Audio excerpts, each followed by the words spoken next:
Next up, we have a project called Maple and Moon by Phoebe Moyer.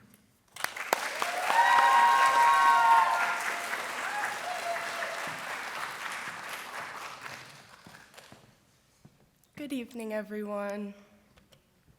I grew up constantly surrounded by art and nature, and I learned my love for the both very early on. I have made and appreciated art my whole life, and especially love creating things by hand. In addition to these two passions, I've always known that I want to work with children in some sense in my future. Over the past year, this broad interest narrowed into curiosity for childhood development specifically. When I was thinking about a potential senior project, I realized that all of these interests actually aligned very naturally. Through my interactions and observations, I have seen that kids learn best through imagination and experience, rather than just being told things directly. I wanted to create something that reflected this, something that was physical and intentional, and that was calm instead of overwhelming. This is where Maple and Moon came from.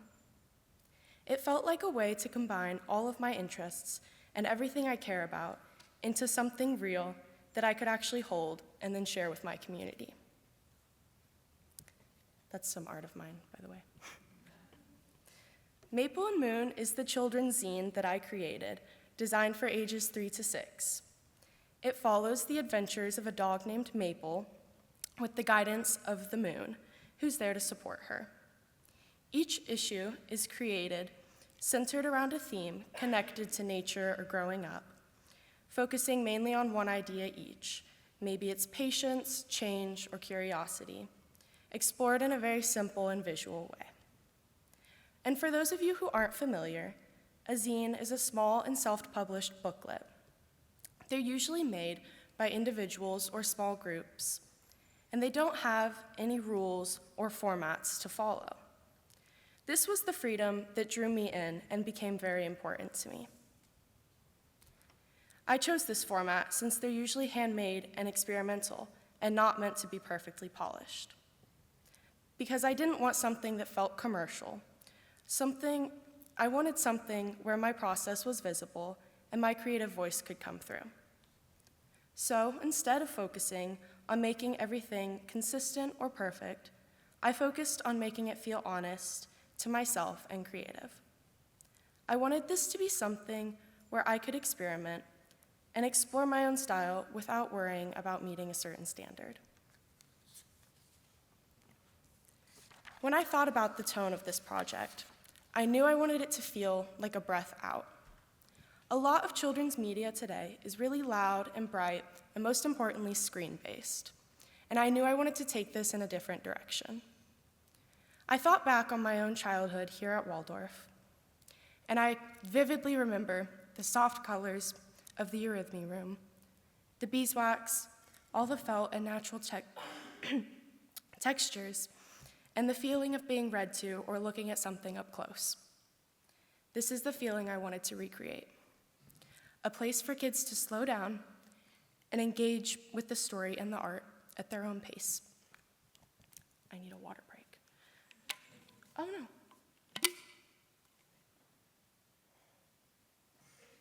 Yes. Okay, where were we? So,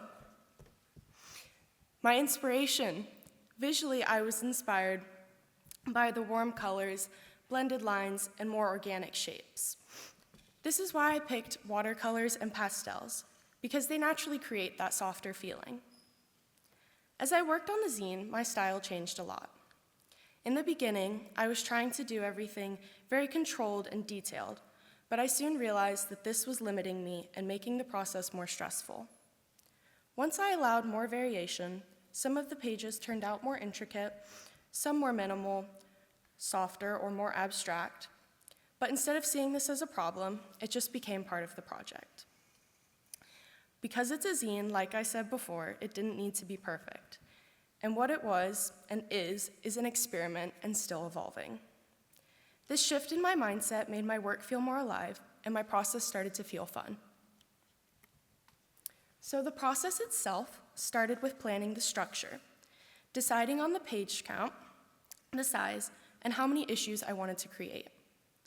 This is also where my mentor, Miss Blanchard, helped me in the beginning. She has experience in bookbinding and book publishing, so she helped me with some of the technical aspects. I plan to create a series of 6 issues. I first storyboarded and then sketched out to map the visuals, and then after that, I finalized the story and illustrated everything by hand. Once I finished the illustrations, I scanned them and assembled everything digitally in Canva so it could be printed. That part was honestly more complicated than I expected, especially figuring out layout and printing, but it taught me how the production works. So, before I show you the first issue, I would like to explain the theme behind it. The first issue focuses on the cycles in nature, and especially the idea of patience. It's about how things are always growing and changing, even when you can't see it happening. I chose this as a starting point because it felt like a strong foundation for the rest of the series. The story follows Maple planting a seed and waiting for it to grow. At first, nothing seems to happen, and she starts to wonder if anything is there at all. But over time, and with the quiet presence of the moon guiding her, Maple learns that the growth is still happening, even if it isn't visible yet.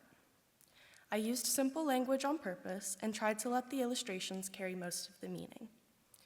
So, without further ado, I would like to read to you my first issue of a 6-part zine series, Now the World Turns. Maple wakes with the sun. The world feels new. Maple plants a small seed and watches it disappear into the earth. Maple waits and waits. Then, all at once, rain begins to fall. The ground gladly soaks it in. Night settles in softly. The moon rises, beaming her light. Keep watching, echoes moon. Some things grow where you cannot see them. As always, morning returns, and there a small green sprout reaches up to the warm light. Time passes. The plant grows strong and tall, but slowly, gently, the leaves fall one by one. Maple finds her flower, now just a shriveled stem. She wonders, is it gone? Not gone, dear. The earth is turning. Maple understands, and she watches the stars as they flicker on. She knows that beneath the soil, the seed will begin again. That was...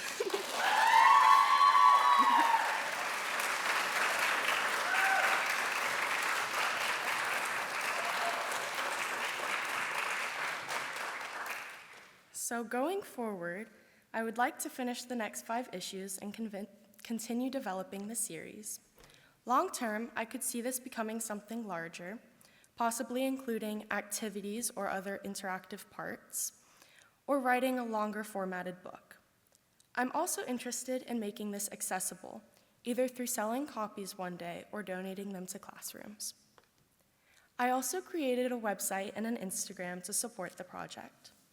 The website explains what Maple and Moon is and gives people a place to follow along with the process.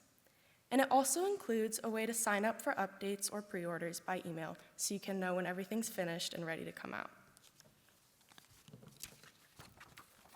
My idea is that once the first 6 issues are finished, they will be released on a bi-monthly schedule through the mail, which I know I loved as a kid. The website is the first step into turning this from just a school project into something that will last for a long time beyond. If you would like to scan either of the QR codes, you will be able to find my Instagram and my website. One of the biggest things that I learned from this project is the importance of simplicity, especially for the age group I'm designing for. I also learned how much work goes into turning even a small idea into something physical. And there are a lot of steps you don't think about at first, but going through them made the project feel that much more real. Overall, this project allowed me to to combine all of my interests into something tangible that I now have the pleasure of sharing with you all.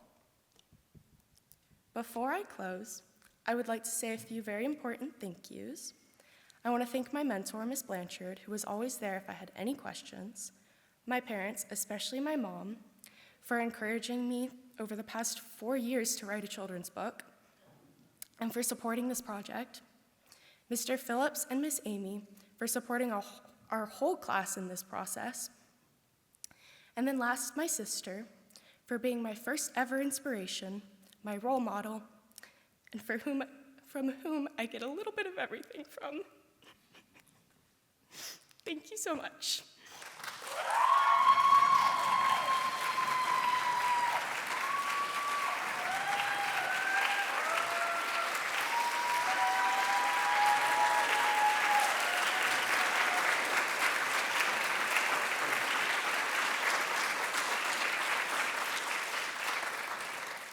I'm happy to answer any questions. Yes, Miss Amy. That was wonderful. Thank you so much. So touching. And the first issue is so lovely. It was so soothed as you took us through it. I'm wondering when we do have a by when date that we can look forward to receiving the first 6 issues. Yes, I would like them all to be finished by the end of this year, and then, but before then, though, you can still put in your information, your email, and your address, and you'll be on the pre-order list, so I'll already have you, and I'll send them out as soon as they're done. Mm-hmm. Belle? You could sell them at the school store. I think it is one of them. That's actually a great idea, and I was thinking about talking to Carson about that. Mm-hmm. Yes? Did the Maple and Moon characters come before the story in Zine, or were they put in to fill in, the world you were creating? Yeah, so if I had the characters before the zine or the other way around, I had the idea of the zine and before any real story formed. And Maple and Moon kind of came from me wanting to have nature as a part of it, so I thought of the moon first, and the dog was just a really easy character. And then the name kind of came along with that because it went well together. But yeah, definitely the zine idea came before the characters. Yes? Yes, you should talk about your the end of the story, for sure. Amazing. But the question I had is looking at, I was kind of trying to study it, your fonts you used. Which of them you created yourself? I could tell in the presentation, different ones that look like hand calligraphy versus your website and versus the zine itself. Did you create all the fonts, or did you find some for any of those, the web fonts that you use? I'm just so curious. I'll be completely honest. So did I create the fonts? All of these were on Canva, and actually the one in my book was also from Canva. And then the one on my website was one of the fonts that I could use on the website. So no, I did not create my own fonts, but I found them, so. I know, yeah, that's what. Mm-hmm. Yeah. Yes. I think that the inspiration, the story, and the illustrations are fantastic. Could you possibly go back to the QR code? I didn't get my phone. Oh, yeah, of course. There you are. The one on the left is the website, and then the one on the right is the Instagram, if you can't read the text. Yes? I see it maybe inspiring a young botanist, or maybe a packet of seeds could go along with it. That's a great idea, yes. I'm trying to come up with things I can add into it. Yes? The other idea I have, even with the school store, is having a sample there, but it's a gift that you mail, that we as the store will mail on their behalf, so that the recipient would get things in the mail. Yes. Would get seeds in the mail, and the seeds in the mail. Because getting, like you said, it's kind of a lost art Mm-hmm. to get mail. Yeah, that's a great idea. Yeah. Mm-hmm. What were some of the projects that you've already thought about when you did that? Yes, sorry. Some of the parts I've already thought about incorporating, like interactive parts to add to the zine. I've thought about maybe making my own games that can go along with it, or maybe a blank page where they can color with a prompt, or like maybe some things we did here at Waldorf when we were younger, like finger knitting, something like that. Yeah, so a lot of ideas, but yeah. Yes, Dr. Stetz. Phoebe, I'm so proud of you. So creative, sincerity, courage to get up on stage and deliver what you just did. I'm so proud of you. Congratulations. Thank you. Thank you.